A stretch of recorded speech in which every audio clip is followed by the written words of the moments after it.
잠언 12장 15절에서 28절까지 말씀입니다. 오늘 이 본문은 어제도 말씀드렸듯이 문단을 13절부터 나눠서 묵상하는 것이 더 맞는 것 같습니다. 왜냐하면 어제 보았던 13, 14절의 말씀의 내용을 보면 오늘 본문의 내용과 연결이 되어지기 때문입니다. 어제도 보았지만 13절부터 읽어보면 의인과 악인은 말과 행동에 차이가 있다는 것을 말씀하는 내용입니다. 그래서 13절에 악인은 입술에 허물로 말미암아 그물에 걸려도 의인은 환난에서 벗어나느니라. 여기서 이 환난은 입술로 인하여서 생긴 환난을 말하고 있습니다. 그래서 의인과 악인은 그 입술이 그물이 되느냐, 여기서 그물이라는 것이 우리를 사로잡아가는 거니까 우리가 환난에 빠지느냐 환난을 벗어나느냐는 것이 입술과 관계 있는 것이 13절의 내용입니다. 그리고 14절 말씀에 보면 사람의 입의 열매로 말미암아 복록에 좋다는 말을 어떻게 하느냐에 따라서 그 결과가 그에게 만족해 하느냐 아니면 만족하지 않느냐로 나눠진다는 뜻입니다. 그리고 13절 후반에 그 손이 행하는 대로 자기가 받느니라, 이 말씀은 입술로 무슨 말을 하느냐에 따라서 그 열매를 자기가 먹는다라고 말의 중요성을 언급하고 있습니다. 오늘 말씀 전체가 다 그렇지만 13절로 16절은 입술, 말, 행실이 연결되어 있다는 것을 보여줍니다. 말과 행실만 연결되어 있는 것이 아니라 그것이 그 사람의 마음과도 연결되어 있고 그것이 생각과도 연결되어지는 것을 봅니다. 그래서 말, 마음, 행실 이 세 가지는 항상 다 연결되어 있어서 그 사람을 표현으로 드러나는 것입니다. 그것을 오늘 본문에는 대표적으로 말로 지금 이야기를 하고 있습니다. 그래서 13절로 16절을 첫 번째 문단이라고 할 때 15절을 보시면 미련한 자는 자기 행위를 바른 줄로 여기나, 그리고 그 다음에 지혜로운 자는 공고를 듣느니라. 13, 14절의 입술과 마음 행위를 연결하고 있습니다. 여기서 미련한 자는 행위를 바른 줄로 여긴다라는 말은 남의 말을 안 듣고 고집스럽게 자기 길만 가고 자기 말만 하고 자기 맘대로 하는 사람으로, 이런 사람은 자신의 행동이나 말이 바르지 않은데도 옳은 것처럼 착각하고 고집스럽게 사는 사람을 말합니다. 그리고 15절 후반부에 보면 지혜로운 사람은 공고를 듣는다라고 말씀을 하고 있는데, 이 말씀은 자기 행위가 바르지 못하다라고 주변 사람들의 이야기를 듣고 그 길에서 돌아서므로 어떠한 말과 행동에 있어서 신중하게 함으로 바르게 돌아서는 사람을 지혜로운 사람으로 말하고 있습니다.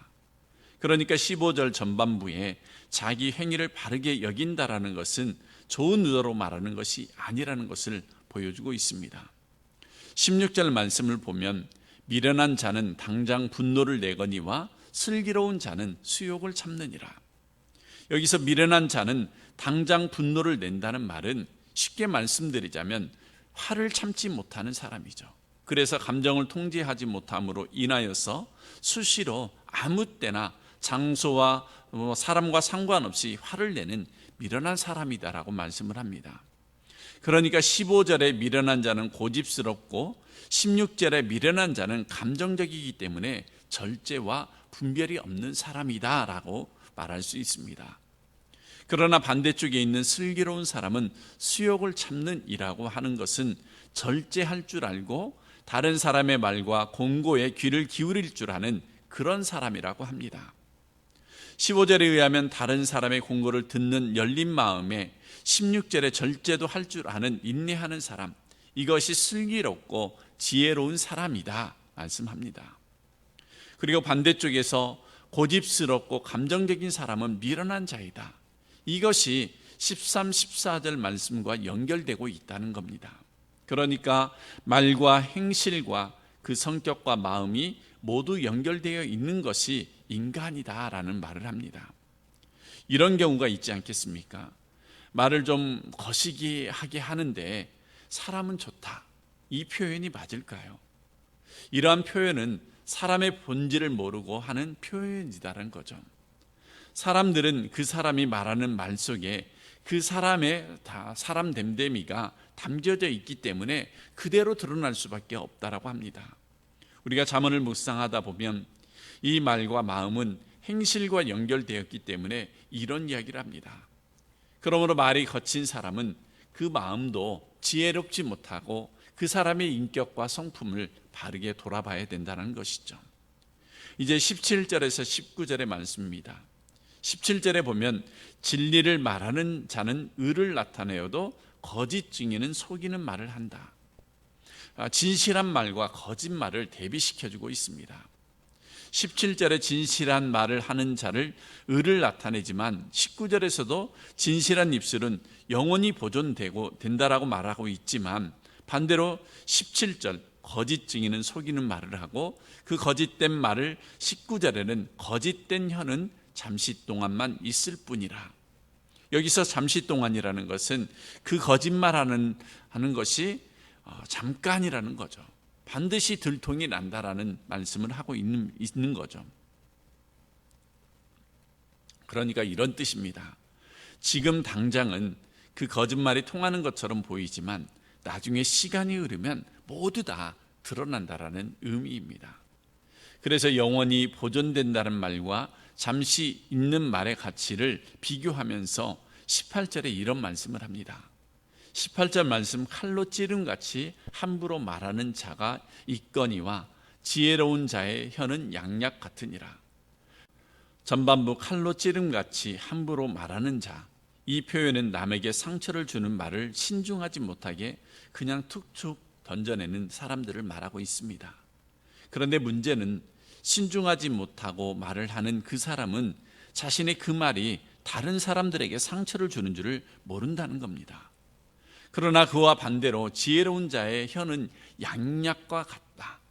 여기서 양약과 같다라는 이 말은 상처와 반대가 되죠. 지혜로운 사람은 양약처럼 다른 사람의 상처조차도 치유해주고 싸매주는 그런 말하는 사람이 있다는 겁니다. 어쩌다가 그러는 것이 아니라 사람이라는 것이 평상시에 쭉 그러는 겁니다.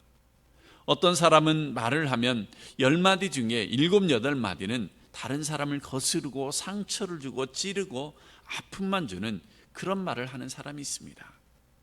여러분 주변에 이런 사람들은 보이지 않습니까? 그런데 반대로 어떤 사람은 말하는 것 자체가 다른 사람을 기분 좋게 해줍니다. 우리는 어떤 삶을 살아야 됩니까? 위로와 격려와 힘이 되는 그런 말을 해줘야 됩니까? 아니면 아픈 곳에 더 찌르고 더 아프게 만드는 그런 말을 해야 되느냐는 거죠. 그러므로 성도된 우리들은 그냥 존재 자체로 기분이 좋은 사람이 되어야 합니다. 그 사람만 보고만 있어도 괜히 기분이 좋아지고 또 말하는 모습을 보니까 더 업이 되는, 더 기분이 좋아지는 그런 삶을 우리가 살아야 되는 거죠. 말을 해도 있는 모습 그대로 남에게 힐링을 시켜주고 상처를 양약처럼 치유해주는 그런 사람이 되어야 합니다. 그러므로 성도된 우리들은 그냥 존재 자체로 기분이 좋은 사람으로 말을 해도 있는 모습 그대로 남에게 힘과 기쁨을 주고 또 상처를 양약처럼 치유해주는 그런 성도가 되어야 합니다. 그러니까 우리는 어떠한 모습으로든지 보기만 해도 상처가 되는 사람이 되지 않도록 늘 조심하고 신중한 삶을 살아가야 합니다. 저희 교회 성도님들을 비롯하여 이 세상의 모든 그리스도인들이 그렇게 살아갔으면 좋겠습니다. 감사한 것은 저희 교회는 상처를 주는 말을 하는 분들보다 위로와 힘이 되어주고 격려해주고 배려해주는 그런 분들이 더 많다는 겁니다. 제가 새벽이나 수요 설교를 끝나고 나면 언제나 늘 위로와 격려의 말을 해주시는 분이 있습니다. 그 말이 저에게는 얼마나 힘이 되는지 더 자신 있게 또 더 열심히 준비할 수 있도록 그렇게 힘을 줍니다. 그러나 어떤 분들은 그러지 않습니다. 늘 아픈 분의 아픈 곳만 건들기를 하고 말을 함부로 해서 그 사람에게 상처를 주고 그 사람에게 아픔을 주므로 어떤 경우에는 그분 때문에 교회를 떠나는 경우도 있습니다. 작은 말 한마디로 인하여서 상처를 받아서 우리 교회를 떠나면서 다른 교회로 가면 괜찮지만 그 사람이 상처를 입고 교회를 아예 떠나버리는 그런 사람도 있을 수 있다는 겁니다. 우리가 우리 자신들을 잘 돌아봤으면 좋겠습니다. 그러니까 말이라는 것이 사람의 인격을 그대로 드러내므로 사람됨을 표현하는 것이라는 것을 지금 17절에서 19절에 말을 하고 있습니다. 그래서 13절부터 이어지는 말씀들이 모두 다 말과 관계되는 이야기로 성품과 행실과 연결되었기 때문에 한 문단으로 보는 겁니다. 다음은 20절로 23절의 말씀입니다. 20절에서 23절은 그래서 그 사람의 마음속에 있는 것이 무엇이냐. 먼저 20절을 보면 그 마음속에 악을 꾀하는 마음이 있으면 그것은 사람을 속이는 것이고, 반대로 화평을 의논하는 자에게는, 여기서 의논한다라는 것은 누군가와 만나서 화평을 말한다라는 의미로 누군가와 만나서 의논하는 것인데, 여기서 누군가가 과연 누굴까요? 누군가를 알아보기 위해서는 히브리어의 시가 잠언이나 시편이나 이런 문학들은 앞의 말과 뒤의 말이 대꾸 형식으로 되어 있다는 것을 참고하셔야 합니다. 잠언뿐만 아니라 시의 경우 대꾸 형식이 굉장히 많이 기록되어 있고, 또 이런 것은 역사 속에서 역사적인 스토리를 이야기하다가도 이런 대꾸 형식의 표현들이 참 많이 사용됩니다. 그러므로 20절에 의하면 대꾸 형식이라는 것은 이런 겁니다. 악을 꾀하는 자의 마음에는 이것과 화평을 의논하는 자에게는 누구와 의논한다는 것이냐면 바로 자기 스스로 마음속에 질문을 하고 있는 겁니다. 그러니까 누군가와 만나서 화평을 의논하듯이 내 마음속에서 화평에 대한 생각을 한다라는 것을 의논이라고 표현을 했습니다. 어떻게 보면 당연한 이야기이지만 이 둘을 한 문장 속에다 넣어 놓으니까 아주 심오한 뜻이 되었습니다. 그 무엇을 생각하느냐를 지금 우리에게 묻는데, 너의 마음속에 악이 있느냐 화평이 있느냐, 내 마음속에 속임이 있느냐 희락이 있느냐, 이것을 묻고 있는 겁니다. 여러분은 어떻습니까? 늘 평화와 기쁨을 간직한 그런 삶을 살아야 하고, 거기서 나오는 말도 그렇게 되어야 합니다. 그러면 평상시에 화평을 생각하지 않는 사람은 그 어떤 순간이 닥쳐와도 그런 말을 할 수 없는 거죠. 그러나 늘 평화와 기쁨을 간직하는 사람은 늘 나오는 말이 기쁨과 평안이 되는 그런 말을 할 수 있는 겁니다.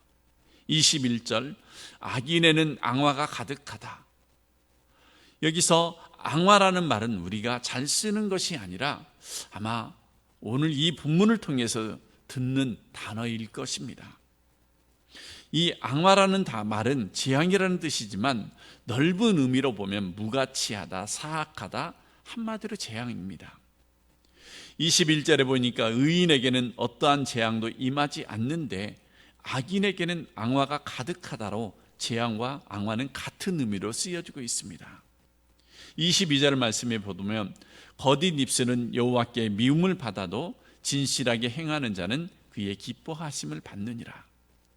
그의 기뻐하심을 받는다란 말씀은 여호와께 기뻐하심을 받는다. 그러니까 지금까지 이야기한 그 모든 것을 하나님께서 평가하시는 것으로 하나님께서 기뻐하시는 사람이냐 아니면 하나님께서 미워하는 사람이냐, 지금 이렇게 말하고 있는 겁니다. 오늘 보았던 말씀으로 하나님은 무엇을 미워하냐면 거짓과 거짓 입술을 미워합니다. 하나님이 미워하는 사람들 속에는 악을 도모하는 거짓이 숨어 있어서 늘 그 입과 행실을 통하여서 늘 재앙을 몰고 오므로 앙화가 가득하다라는 말씀입니다. 그러나 반대로 하나님이 기뻐하는 사람은 진실에 행하는 자를 기뻐하는데, 이런 사람들 속에는 화평이 있고 기쁨이 있으므로 사람들에게도 기쁨을 주고 하나님에게도 참 기쁨을 주는 그런 사람이라는 겁니다. 여러분은 하나님께 어떤 사람이 되고 싶습니까? 하나님께 미움을 받는 사람이 아니라 참 기쁨을 주는 그런 성도의 삶을 살아가시길 바랍니다. 23절, 슬기로운 자는 지식을 감추어도 미련한 자의 마음은 미련한 것을 전파하느니라. 23절을 보면 미련한 자의 마음은 자기의 미련한 것을 숨기지 않고 다 드러냅니다. 이 미련한 사람의 모습이 이런 것이 아닐까 싶습니다. 자신의 말이 옳은지 그른지 생각하지 않고 다른 사람의 말도 좀 들어보면서 판단을 해야 하는데, 그런 생각하지 않고 그냥 자신의 생각대로 참지 못하고 말을 함으로 자신의 미련함을 그대로 드러낸다라는 의미입니다. 그러나 반대로 슬기로운 자는 지식을 감추어도, 이 말씀은 슬기로운 자는 자기가 지식을 가지고 있어도 함부로 막 말하지 않고 신중하게 이야기를 합니다. 다른 측면으로 볼 때 자신이 가지고 있는 것이 많아도 드러내지 않는 겸손한 삶을 사는 자라고 말할 수 있습니다. 23절 말씀을 정리하자면, 우리들이 말을 할 때 확실한 정답을 이야기하더라도 한 번 더 신중하게 이야기하는 사람이 지혜로운 사람입니다. 그러나 이것이 정말 쉽지 않습니다. 많은 분들이 정답이 아닌 것을 정답처럼 무분별하게 말함으로 미련함을 드러내고 있지만, 또 정답을 이야기하더라도 상대방의 입장이나 환경을 생각해야 되는데, 그런 것들 생각하지 않고 무조건 말함으로써 많은 문제를 일으키기도 합니다. 성도님들은 어떻습니까? 어떤 말로 다른 사람들을 위로하고 격려하며 살아가고 있습니까? 분명히 정답이 있어도 그 사람의 형편과 환경을 보고 말을 해줘야 되는 것입니다. 담임 목사님의 경우 같은 경우에 보면 정말 어떤 이야기를 할 때 매우 신중하게 이야기합니다. 또 저희들에게도 그런 이야기를 합니다. 어떤 이야기를 할 때 한 번 더 생각하고 한 번 더 판단하고 그렇게 권면을 하라고 말씀을 합니다. 실제로 저희 목회자들 모임에서도 보면 목사님이 어떤 말을 할 때, 또 어떤 이야기를 할 때 후배들의 이야기를 잘 들어주면서 꼭 필요한 말씀만 하시는 거죠. 아마 저 같으면 많은 이야기를 할 수 있을 것 같은데, 목사님은 잘 참으시고 절제하시고 꼭 필요한 몇 마디만 해주시는데, 그것이 우리들에게는 상당히 힘이 되고 또 격려가 되고 힘이 되어주는 그런 말씀이라는 겁니다. 이제 마지막 문단 24절로 28절의 말씀입니다. 말에 대한 분위기로 이야기하다가 이제 갑자기 리더, 지도자에 대한 이야기를 합니다. 24절의 말씀을 보면, 부지런한 자의 손은 사람을 다스리게 되어도 게으른 자는 부림을 받는다. 부지런한 손과 게으른 자가 대조로 나오고 있습니다. 부지런한 자와 게으른 자는 무엇으로 표현을 하느냐면, 부지런한 자는 사람을 다스리게 되어도, 여기서 다스리게 된다는 말은 다른 사람 위에 군림한다는 뜻도 있지만 본문에서는 지도자, 곧 리더로 인도자가 된다는 말입니다. 그러나 반대로 게으른 자는 리더가 되는 것이 아니라 남의 밑에서 부림을 받는다라고 합니다. 그러니까 다른 사람에게 부림을 받는 종처럼, 노예처럼 살아가고 있다는 겁니다. 이 게으른 자에 대해서 27절에 또 언급을 하는데, 게으른 자는 그 잡을 것도 사냥하지 아니하나니 사람의 부귀는 부지런한 것이니라. 그러니까 게으른 자는 잡을 수 있는 것도 사냥하지 않는다는 것은 한탕주의자로 성실하게 살지 않는 사람을 말합니다. 성실하지 못하고 최선을 다하지 않는 사람은 리더가 될 수 없다는 뜻으로 말하고 있습니다. 그러나 부지런한 사람은 다르게 말하면 성실하게 최선을 다하는 사람으로 풍족하게 누릴 수도 있고, 다른 사람을 이끄는 위치에 있는 인도자, 리더가 될 수 있다는 말씀을 하고 있습니다. 그러므로 누군가가 어떤 단체나 모임에 있어서 선악을 따지지 말고 리더가 되었다라는 것은 무엇인가 노력을 하고 있는 부지런한 사람이라는 겁니다. 25절 26절의 말씀을 보면, 먼저 25절에 근심이 사람의 마음에 있으면 그것으로 번뇌가 되나 선한 말은 그것을 즐겁게 하느니라. 근심이 사람의 마음이 있으면 번뇌가 된다라는 25절의 말씀, 선한 말은 그것을 즐겁게 기쁘게 바꾸는 역할을 한다는 말씀을 합니다. 그러니까 결국 24절에서도 28절도 부를 이야기하는 것 같지만 말과 연결되고, 이것이 리더십과 연결이 되는 겁니다. 그러니까 26절에 의인은 그 이웃의 인도자가 되나 악인의 소행은, 곧 악인의 행실은 자신을 미혹한다. 그러니까 자기를 미혹한다라는 말은 자기가 자기를 모른다라는 이야기로, 잘못된 길을 가는데도 알지 못하고 엉뚱한 것을 진실인 줄 알고 고집스럽게 살아가는 자가 악인이라고 말을 합니다. 그러나 의인은 이웃의 인도자가 된다는 것은 자기 자신이 미혹되지 않는 것과 더불어 다른 사람들을 바르게 이끄는 리더가 된다는 겁니다. 그래서 이 리더 곧 인도자에 대한 이야기를 하는데, 지도자는 결국 말로나 또 그 부지런한 노력으로 탄생되는 건데, 특별히 이 지도자는 다른 사람의 말과 행동에 근심을 덜어주는 사람과 또 반대로 걱정을 끼치는 사람으로 나누어집니다. 그러므로 남을 걱정 끼치는 사람이 리더가 되면 문제가 생기겠죠. 그러나 우리나라를 보면 어떻습니까? 걱정스럽게 하는 사람들이 자꾸 지도자가 되겠다고 하니까 문제가 되는 거죠. 평상시에 살면서 다른 사람에게 근심을 덜어주는 말이나 행실을 품은 사람이 때가 되면 지도자가 되고 해야 되는데 말이죠. 이제 28절의 결론을 말합니다. 공의로운 길에 생명이 있나니 그 길에는 사망이 없다. 지도자에 대한 이야기를 하다가 갑자기 결론을 공의로운 길에는 생명이 있나니 그 길에는 사망이 없다라고 말합니다. 그러니까 지도자는 스스로 부지런해서 노력해서 그 길에 갈 뿐만 아니라 바른 말을 해야 하고 결론도 공의로운 길을 가면서 생명을 주는 그런 삶을 살아야 한다는 결론이 됩니다. 말씀을 맺겠습니다. 오늘 말씀은 갑자기 끝에 와서 리더 지도자에 대한 이야기로 끝나서 분위기가 조금 다른 이야기를 했습니다마는 전체가 말과 행실과 마음이 쭉 연결해서 나왔습니다. 내 마음속에 악을 품은 사람과 화평을 의논하는 사람, 그 말에 속임이 나오는 사람과 기쁨을 주는 사람, 앙화와 재앙이 가득한 사람이 있고 또는 앙화와 재앙을 막아주는 말을 하는 사람이 있고, 또 하나님이 기뻐하는 사람, 또 하나님께서 기뻐하는 진실한 사람, 또 미워하는 거짓된 사람이 있습니다. 그러니까 우리들이 살아가면서 내 마음이 무엇을 품고 있느냐가 말로 나타나는데, 그 말에는 입술에 목록이 되느냐, 아니면 자기가 그 재앙을 받는 사람이냐, 칼로 찌르듯 함부로 말을 하며 상처를 주는 사람이냐, 아니면 양약처럼 약이 되는 말을 하는 사람이냐, 영원히 보존된 진실한 말을 하느냐, 잠시 동안 떠들고 떠도는 거짓말을 하느냐, 미련한 말을 막 품어내는 사람이냐, 절제할 줄 아는 사람이냐, 이런 말들을 계속해오고 마지막에는 결국 그 근심을 덜어주는 사람과 걱정을 끼치는 사람은 공의로운 길에서 생명의 열매를 맺는 그런 사람이 되어야 하는 것을 우리에게 가르쳐주는 말씀입니다. 여러분의 말 속에 여러분의 인격과 삶이 담겨져 있고 여러분의 마음속에 평화가 담겨져 있는 그런 성도가 되어짐으로 하나님이 기뻐하는 지혜로운 성도들이 다 되시길 주님의 이름으로 축원합니다. 기도하겠습니다.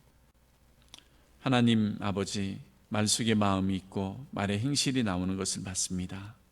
지도자가 되어도 노력과 부지런함이 없이는 안 되는데, 특별히 근심을 덜어주는 그런 말을 할 줄 아는 사람, 걱정을 끼치기보다는 공의로운 생명의 열매를 맺는 그런 성도와 그런 삶을 살아가는 사람들이 다 되어질 수 있도록 축복해 주시기를 원합니다.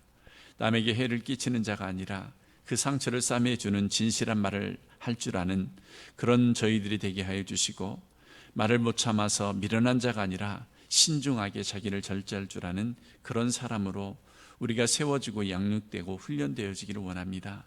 그래서 우리의 입술과 삶의 열매가 평화가 나오고 기쁨이 가득한, 또 상처를 싸매주는 생명을 살리는 그런 열매가 될 수 있도록 인도해 주시기를 바라오며 예수님의 이름으로 기도드립니다. 아멘.